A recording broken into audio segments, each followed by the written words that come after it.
And to talk about these, I'm being joined live on the news by Dipo Oyewole, strategy consultant. Good afternoon. Glad to have you join me, Dipo. Good afternoon. Thank you for having me. Now, what are the implications of these high inflation rates for the Nigerian economy? Well, very, very simply put, and I'm sure this is something that everyone else can relate to right now, increase in prices of foods, goods and services. I mean, I'll give you very simple numbers. Right now, a bucket of Gary, which is something that I believe everyone can relate to right now, is going for 2,500, 2,700 naira. In January, it was floating around 1,200, 1,500. And somehow it's steadily gone up from 1,500 to 1,700 to 2,000. And now we're at 2,500. You go to supermarkets, you want to get a bar of soap. I'm sure you know that it's gone up 3x in the last 12 to 18 months. Same thing with maybe your deodorants and other items you want to get. So those are very real life implications of inflation when we're talking about it as a subject matter. So it goes beyond whatever numbers we're hearing, whatever projections we have out there. There are real life implications of inflation. And there we have it right there in the open market. What role do you think external factors such as global economy and oil prices play in influencing Nigeria's inflation rate? Okay, well, with respect to the oil prices, and like you know, we're an oil-producing nation, and unfortunately, we do not refine our own oil.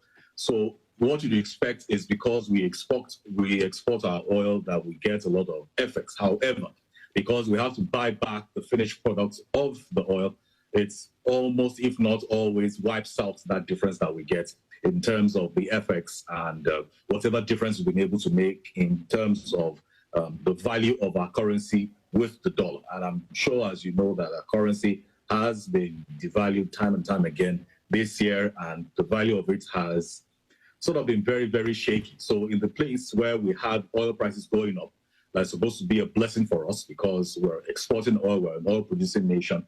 The value of our currency is going in the opposite direction.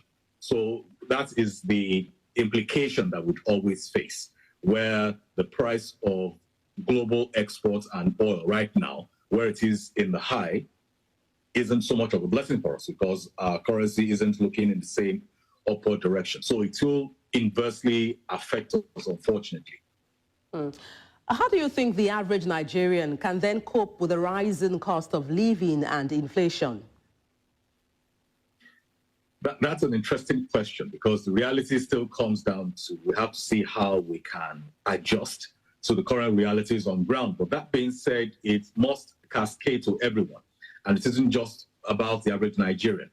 The government and politicians must also be seen to cut costs. When we're saying that people must cut costs to reflect the current economic realities that we have on ground. Otherwise, the conversation then seems disingenuous. So we must also see how we drive governments and people in authority to see how they drive down the cost of governance because it is so expensive, we really cannot afford it.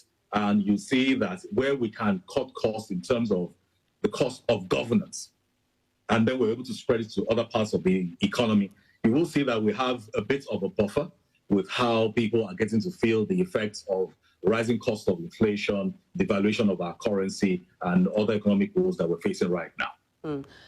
Dipo, to what extent does inflation affect distribution of income and wealth in Nigeria? And also what, are the potential consequences?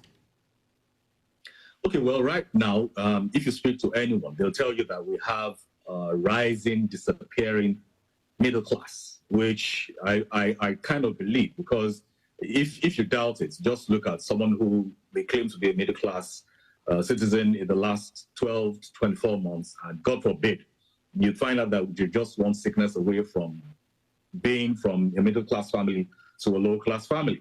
So with the issue of wealth distribution and disparity, it will play a major role, where we also see a lot of people that we seem to believe they're in the upper class starting to practice a lot of austerity measures in terms of how they handle their finances, being a lot more careful with spending and investments, and how it has affected the overall spending power of a lot of people right now. So yes, it is affecting everyone across classes. Yes, you will see that a lot of people are still getting a lot of things done, a lot of spending is still going on in the economy, but you'll find out that a lot of these folks are folks that have a lot of investments abroad, and the returns of it, when they convert it into Naira, then it becomes something large that they tend to have as serious disposable income. But in terms of what they generate here, in terms of productivity from within our borders, it isn't what they are really dependent on if we're really looking at the numbers critically. How do you think inflation affects trade and international competitiveness, for instance?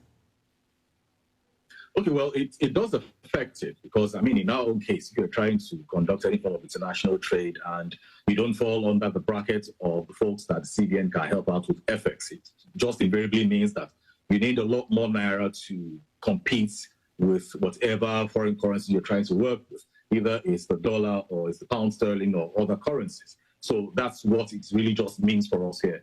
It puts it in simple terms, that we just need a lot more Naira. I mean, last year, what you'd need to get up to $100,000 was half of what you'd need now. Now everything has gone up 2x, and depending on the currency, you're looking at 3x. So that's what it just means for us, especially as business people. We're trying to see how we can conduct our businesses with folks outside these shores, either in the US, in America, or every other continent around the world. So that for us is one of the key effects of what we have today as inflation in our country, Nigeria, as we have it today. Thank you so much for your time on the news. Dipo Oyewole, strategy consultant. Thank you so much. Thank you for having me.